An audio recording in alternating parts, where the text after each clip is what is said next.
কেমন হবে? ভারত মাতা কে জয়, ভারত মাতা কে জয়, ভারত মাতা কে। মালদা জেলার মোথাবাড়িতে হিন্দুদের উপর হামলার অভিযোগ তুলে সরব হয় বিজেপি। মোথাবাড়ির যে হিংসা সৃষ্টি হয়েছিল তাতে হিন্দুদের উপর আক্রমণ চালানো হয় এবং হিন্দুদের দোকানপাট ভাঙচুর করা হয় বলে অভিযোগ উঠেছিল। পশ্চিমবঙ্গের মুখ্যমন্ত্রী মমতা বন্দ্যোপাধ্যায় রাজ্যের হিন্দুদের অস্তিত্ব ক্রমশ আশঙ্কার দিকে ঠেলে দিচ্ছেন। এই ভয়াবহ দৃশ্য গতকাল মালদহের মোথাবাড়ি অঞ্চলে চৌরঙ্গি মোড়ের, যা উঠে এসেছিল সোশ্যাল মিডিয়ার মাধ্যমে।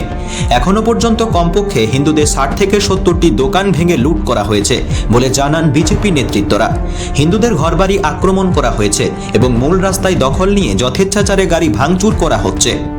আপনারা সকলে জানেন গত দুদিন আগে আমাদের রামনবমী উদযাপনকে কেন্দ্র করে মালদার কিছু গোষ্ঠী দু গোষ্ঠীর মধ্যে ঝামেলা হয়, যেখানে আমাদের হিন্দুরা নিজের রাজ্যে, হিন্দুরা পশ্চিমবঙ্গে বসবাস করি কিন্তু হিন্দুরা নিজের রাজ্যে সুরক্ষিত না, আজকে নিজের দেশে সুরক্ষিত না। নিজেদের পুজো রামনবমী পালন করার জন্য, উদযাপন করার জন্য তারা পুজোর আয়োজন করেছিল, সেখানে একটা মেগা র্যালির আয়োজন করেছিল। কিন্তু তারা যখন মেগা র্যালি বার করে আমরা গতকাল কি দেখি, সেখানকার ইসলামী বন্ধুরা, ভাই যারা আমরা বলি না হিন্দু মুসলিম ভাই ভাই, তারা আমাদের পুজোতে রামনবমীর মিছিলে সেখানে হামলা চালায় এবং হিন্দুদের দোকানদানি রাজ্য থেকে শুরু করে প্রত্যেকের দোকানদানির ব্যবসায় প্রচণ্ড পরিমাণ ক্ষতি হয়। তার প্রতিবাদে আজ গোটা রাজ্য জুড়ে বিজেপি রাজপথে নেমে প্রতিবাদ জানাচ্ছে।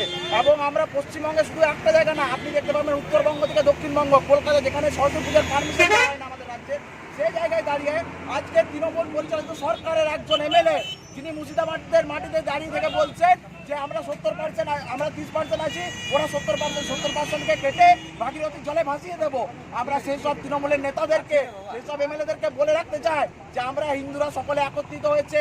আজকে তৃণমূল, সিপিএম বা বিজেপি যে কোনো রাজনৈতিক দল হোক, তাদের নিজস্ব ঝান্ডা খুলে রেখে পশ্চিমবঙ্গে হিন্দুদের ভবিষ্যৎকে যদি সুরক্ষিত করতে হয়, তা সকলে একটা ঝান্ডা নিচে, গেরুয়া নিশানের নিচে সবাইকে আসতে হবে। এবং রাজ্য জুড়ে আপনারা দেখতে পাচ্ছেন হিন্দুদের ওপর অত্যাচারের প্রতিবাদে একমাত্র বিজেপি রাজপথে নামছে, তাছাড়া অন্য কোনো দল নামেনি। কারণ তারা দুধেল গাইদের লাথি খেতে পছন্দ করে, মাননীয় মুখ্যমন্ত্রী বলেছেন। কিন্তু মাননীয় মুখ্যমন্ত্রী মমতা ব্যানার্জি দুধেল গাইদের রাত্রি খাবে, পশ্চিমবঙ্গের সাধারণ হিন্দুরা খাবে না দুধেল গাইদের রাত্রি। তাই আমাদের রাজ্যে যিনি ওই মন্ত্রী না কি আছেন এমএলএ হুমায়ুন কবির, যিনি বলেছেন, উল্লেখ করেছেন যে আমরা 30% আছে, ওরা 70% আছে, কেটে ভাগীরথীর জলে ভাসিয়ে দেবো, তাকে আমি একটা কথা বলতে চাই, সুধরে যাও, তাহলে হিন্দুরা যেদিন জাগবে না, ওই মুর্শিদাবাদের মাটি থেকে তুলে নিয়ে চলে আসবে। তাহলে কি মনে হচ্ছে এই রাজ্যে কি হিন্দুরা সুরক্ষিত নেই? একদম সুরক্ষিত না। এই তৃণমূল যতদিন এই রাজ্যে সরকারে রয়েবে ততদিন হিন্দুরা সুরক্ষিত না। তৃণমূল হিন্দুদেরকে, যারা হিন্দুরা একজোট হয়ে পড়ে আজকে 39% হিন্দু একচেটিয়া ভোটিং করছে, এখনো পর্যন্ত যে 12-13% হিন্দু ভোটিং করতে বেরোচ্ছে না। আমাদেরকে অনুরোধ রইল প্রত্যেক হিন্দুর কাছে, আপনারা ভোটিং করতে বেরোন। এবং এই 12-13% হিন্দু যদি ভোটিং করে, আজকে পশ্চিমবঙ্গের ফলাফল অন্যরকম হবে। আপনি জানেন যে তৃণমূল যে পার্সেন্টেজ ভোট পাচ্ছে পশ্চিমবঙ্গের মাটিতে, সেটা দুধেল গাইদের ভোট। তাই তৃণমূল দুধেল গাইদের রাত্রি খাবে, সাধারণ পাবলিক দুধেল গাইদের রাত্রি খাবে না। মুখ্যমন্ত্রী দুধেল গাইদের লাথি খাবে, কিন্তু এখানে বসবাসকারী কোনো হিন্দু দুধেল গাইদের লাথি খাবে না। যদি কোনো হিন্দুকে তারা মনে করে যে দুর্বল, যদি কোনো যারা ইসলামিক কট্টরপন্থী ইসলামী সংগঠন রয়েছে, তারা যদি মনে করে যে হিন্দুদেরকে চমকাবে ধমকাবে, তাহলে তারা ভুল করছে। তারা ভুলে যাচ্ছে বিজেপি যুব মোর্চা এখন রাজপথে আছে, যেখান থেকে পারবে উঠিয়ে নিয়ে আসবে এই হুমায়ুন কবিরের মতন লোক। রানীগঞ্জ ব্লকের যুব মোর্চার নেতৃত্বে অভিক মণ্ডল জানান, রাজ্যের হিন্দুরা ত্রস্ত, আতঙ্কিত, কিন্তু কোনো পুলিশের দেখা নেই। এবং এই বিষয়কে কেন্দ্র করে আজ রানীগঞ্জ বল্লভপুর সাহেবগঞ্জ মোড়ে বিজেপি যুব মোর্চার পক্ষ থেকে অভিক কুমারের নেতৃত্বে চলে পথ অবরোধ।